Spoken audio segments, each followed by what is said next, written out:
Assalamualaikum warahmatullahi wabarakatuh. Hai kawan-kawan, selamat datang di acara Belajar PAI. Perkenalkan, nama saya Kak Acep. Insya Allah, dalam kesempatan kali ini kita akan membahas tentang pelajaran pendidikan agama Islam untuk kelas 12 dalam kurikulum Merdeka.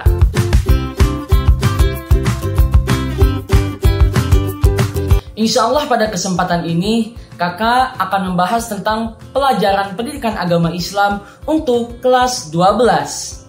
Pada episode pertama kali ini kakak akan membahas bab pertama, yaitu sabar dalam menghadapi ujian.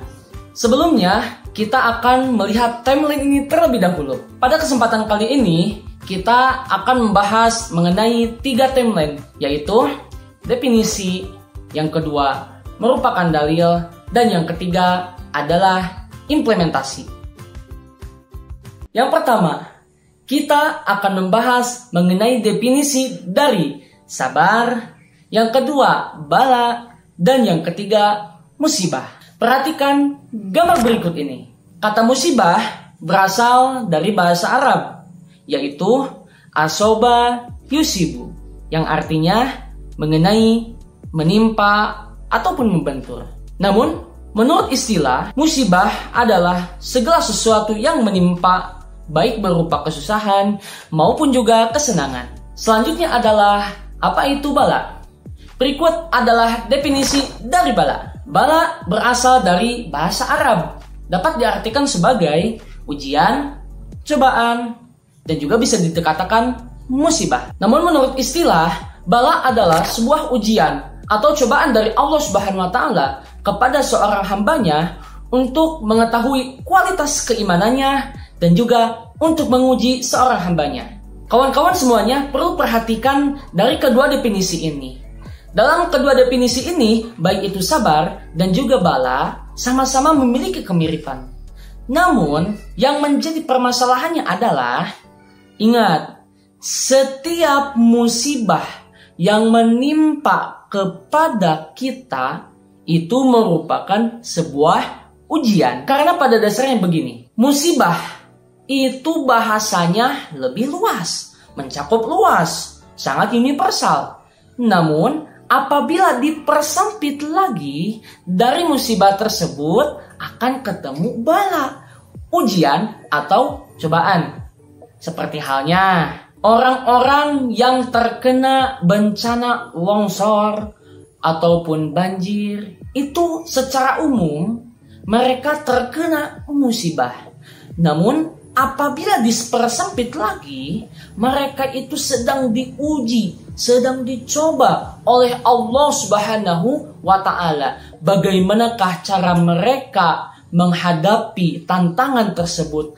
Bagaimanakah cara mereka bisa survive, bisa terus bertawakal kepada Allah Subhanahu wa Ta'ala, dan juga Allah memberi pelajaran kepada mereka bagaimana cara mencintai lingkungan agar tidak dibabat habis hutan-hutan, agar tidak terjadi longsor. Lalu yang kedua, bagaimanakah cara Allah mencoba kepada hambanya agar tidak membuang sampah sembarangan yang mengakibatkan banjir. Maka dari itu, setiap musibah itu pasti adalah bala, adalah ujian. Hati-hati ya. Tidak setiap musibah itu atau setiap cobaan itu merupakan sebuah kesusahan. Akan tetapi, kebahagiaan atau kesenangan yang menimpa kepada diri kita juga bisa jadi itu adalah musibah dan juga cobaan. Kenapa kok gitu? Karena tadi, pada definisinya, musibah itu bisa terdapat 2. Yang pertama ada kesusahan, dan juga yang kedua adalah kesenangan. Contohnya seperti ini nih. Misalkan, kalian mendapatkan prestasi, baik itu di sekolah ataupun di luar sekolah. Nah, di sana Allah menguji kepada kita. Bagaimanakah cara agar kita selalu bertawadu, bertawakal, selalu rendah diri, tidak sombong, dan juga bagaimanakah cara kita agar selalu senantiasa menjadi yang terbaik, meningkatkan prestasi kita, belajar dengan giat, belajar untuk menjadi lebih baik, dan untuk menjadi seorang yang berkualitas. Lalu selanjutnya, apa itu definisi dari sabar? Sabar menurut bahasa adalah al-hubsu, artinya menahan. Namun, menurut istilah, sabar adalah menahannya diri dalam taat kepada Allah Subhanahu wa taala, dalam menjauhi kemaksiatan dan menghilangkan kebencian atas takdir dari Allah Subhanahu wa taala. Perlu diketahui semuanya, di dalam definisi sabar tersebut, sabar terbagi dalam 3 bagian. Yang pertama adalah sabar dalam menjalankan taat kepada Allah Subhanahu wa taala. Seperti kita melaksanakan ibadah seperti sholat ataupun puasa. Itu merupakan sebuah bentuk kesabaran dalam ketaatan kepada Allah Subhanahu wa taala. Di mana kita sebagai seorang yang beriman melawan hawa nafsu untuk mengerjakan sholat ataupun untuk mengerjakan puasa. Lalu yang kedua adalah sabar di dalam menjauhi kemaksiatan. Tentunya di dalam hal ini kita senantiasa dilarang atau dicegah atau ditahan untuk melakukan perbuatan maksiat. Karena apa? Karena perbuatan maksiat sangat dibenci oleh Allah Subhanahu wa taala. Seperti contohnya membuli kepada orang lain, mengejek kepada orang lain. Itu merupakan suatu bentuk maksiat. Tapi apabila kita menahan diri agar tidak bisa membuli orang lain atau mencaci maki orang lain, itu merupakan sebuah bentuk kesabaran atas menahan dirinya dari kemaksiatan. Lalu yang ketiga adalah sabar dalam menerima takdir dari Allah Subhanahu wa taala. Karena apa? Karena takdir yang diberikan kepada kita dari Allah Subhanahu wa taala itu merupakan sesuatu anugerah, sesuatu yang harus kita terima dengan lapang dada.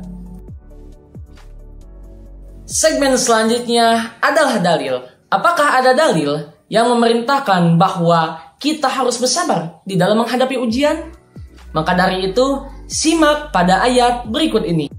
Dan ini adalah dalil sabar di dalam menghadapi musibah yang terdapat pada Quran Surat Al-Baqarah ayat 155 sampai 156. Yang artinya, dan kami pasti akan menguji kamu dengan sedikit ketakutan, kelaparan, kekurangan harta, jiwa, dan buah-buahan.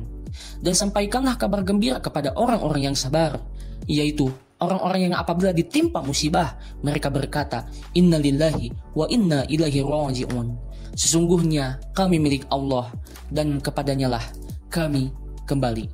Lalu berikut adalah kutipan hadis dari Imam Ahmad dan Imam An-Nasai, yang mana artinya adalah sebagai berikut. Tidaklah seorang muslim laki-laki maupun perempuan ditimpa suatu musibah, lalu ia mengingatnya meski waktunya sudah lama berlalu. Kemudian ia membaca kalimat istirja, Inna lillahi wa inna ilaihi raji'un untuknya. Melainkan Allah akan memperbaharui pahala baginya pada saat itu. Lalu dia memberikan pahala seperti pahala yang diberikan pada hari itu musibah menimpanya.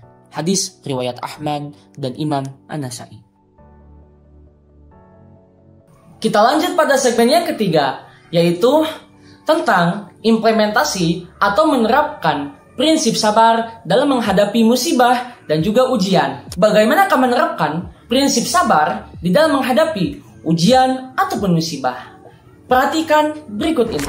Yang pertama adalah tetap merasa yakin atau optimis bahwa akan datang pertolongan dari Allah Subhanahu wa taala kepada kita. Yang kedua adalah segera mengucapkan kalimat istirja, yaitu Inna lillahi wa inna ilaihi raji'un. Lalu yang ketiga adalah bertawakal kepada Allah Subhanahu wa taala. Itulah penjelasan terakhir mengenai bab pertama kali ini, yaitu sabar dalam menghadapi ujian dan juga musibah dalam pembelajaran pendidikan agama Islam kelas 12 kurikulum merdeka. Mungkin sekian yang dapat kakak bahas, mudah-mudahan ada manfaatnya. Mohon maaf bila ada kesalahan, baik itu dalam ucapan ataupun dalam perbuatan dan juga dalam bentuk lainnya. Mohon maaf apabila ada kekurangan. Wallahu muwaffiq ila aqwamit thoriq. Wassalamualaikum warahmatullahi wabarakatuh.